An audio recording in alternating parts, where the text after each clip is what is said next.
एक तोता सेब के पेड़ पर रहता है और बैठकर सेब खा रहा होता है। तभी एक शिकारी आता है और तोते को बंदूक से गोली मार देता है। तोता जमीन पर गिर जाता है और घायल हो जाता है। शिकारी तोता को मरा हुआ जानकर वहां से चला जाता है। तभी ये सब एक कबूतर देख लेता है और भागता हुआ तोता के पास आता है। तोता कबूतर से मदद मांगता है। कबूतर तोता को उठाकर एक सुरक्षित जगह ले आता है और तोता के शरीर से बुलेट को निकालता है और दबा लगाकर पट्टी कर देता है। कुछ दिनों में तोता ठीक हो जाता है, लेकिन कबूतर रोने लगता है। फिर लाइक सब्सक्राइब नहीं किया।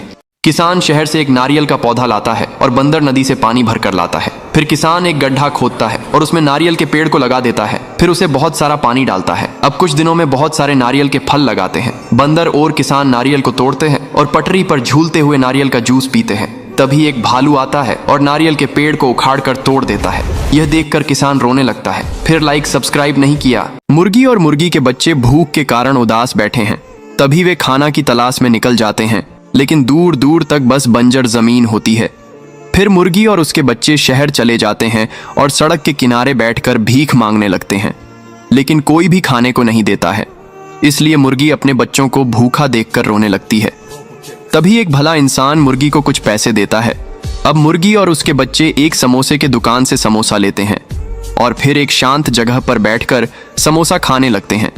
फिर भी मुर्गी रोने लगती है क्योंकि किसी ने लाइक सब्सक्राइब नहीं किया। शाका जोजो से 1 महीने का समय लेकर अपने गांव लौट आता है। वहां वह एक मशहूर मार्शल आर्ट्स उस्ताद मास्टर शिफू के पास प्रशिक्षण लेना शुरू करता है। दिन भर वह कभी मुक्कों का अभ्यास करता, कभी लातों का। घर आने के बाद भी उसका जुनून कम नहीं होता। कभी पुशअप्स, कभी वजन उठाना, जैसे वह किसी लड़ाई के लिए नहीं बल्कि अपनी पूरी जिंदगी के लिए तैयारी कर रहा हो। मास्टर शिफू उसके जज्बे को देखकर फख्र महसूस करता है। 1 महीने की सख्त ट्रेनिंग के बाद शाका अपने उस्ताद से मिलता है और जवान नगर के जोजो के पास वापस चला जाता है। वहां जाकर वह कहता है, मैं तैयार हूँ, अब मैं बैडली का सामना करूंगा। अगले दिन गांव के बीचों बीच एक बड़ा अखाड़ा सजता है। शाका और बैडली आमने सामने होते हैं। बैडली तो पहले से ही मार्शल आर्ट्स का उस्ताद था। शुरू से ही वह शाका पर तेज हमले करता है। हर लात, हर मुक्का शाका के लिए एक इम्तिहान बन जाता है, लेकिन शाका भी पीछे नहीं हटता। हर वार का जवाब देता है। भले ही 1 महीने की ट्रेनिंग उसे बैडली से बेहतर न बना सकी हो, पर उसकी हिम्मत और हौसला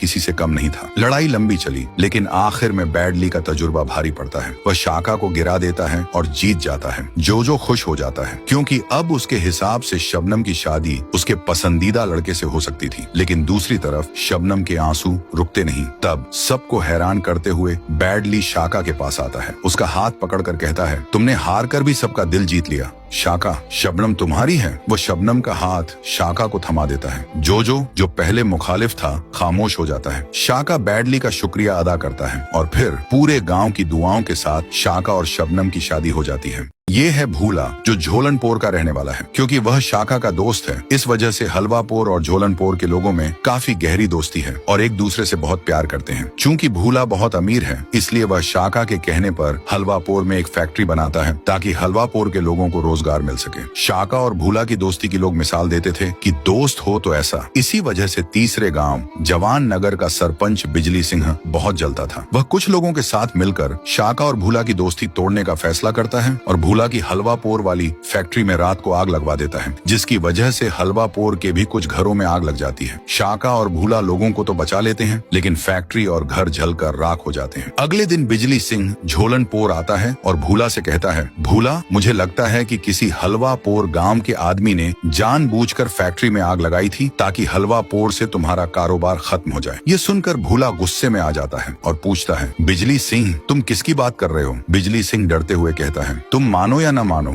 मेरा शक शाका पर है, क्योंकि तुम्हारे हलवापोर में कारोबार से सबसे बड़ा नुकसान शाका का है। वह सोचता होगा कि गांव उसका है और पैसा तुम कमा रहे हो। ये सुनकर भूला बिजली सिंह की बातों में आ जाता है और गुस्से में शाका को फोन करता है, शाका, ये तुमने सही नहीं किया। अब मैं इसका बदला पूरे हलवापोर से लूंगा। शाका कहता है, भूला, मेरे दोस्त, तुम क्या बात कर रहे हो? लेकिन जब भूला कहता है, तुमने मेरी फैक्ट्री में आग लगाई है, तो यह सुनकर शाका भी गुस्से में आ जाता है और कहता है, भूला, तुम्हें गलतफहमी हुई है, फिर भी जो करना चाहो कर लो। फिर भूला अपने गांव में युद्ध की तैयारी का हुक्म देता है कि सब तैयार हो जाओ, हमें हलवापोर पर हमला करना है। इस पर सब तैयारी शुरू कर देते हैं। अब सवाल ये है, क्या शाका अपने गांव को बचाएगा या अपने दोस्त को? ये है हलवापौर। यहाँ के लोग इतने अच्छे हैं कि यहाँ कभी कोई लड़ाई या गलत काम नहीं होता, क्योंकि इस गांव का सरपंच शाका है जो हर किसी की इज्जत करता है और सबके साथ प्यार से रहता है। एक दिन गांव में बिल्ला डॉन आता है जो शाका से जूस की फैक्ट्री खोलने की इजाजत लेता है। शाका इजाजत दे देता है, लेकिन उसे यह पता नहीं होता कि जूस की फैक्ट्री तो सिर्फ एक बहाना था।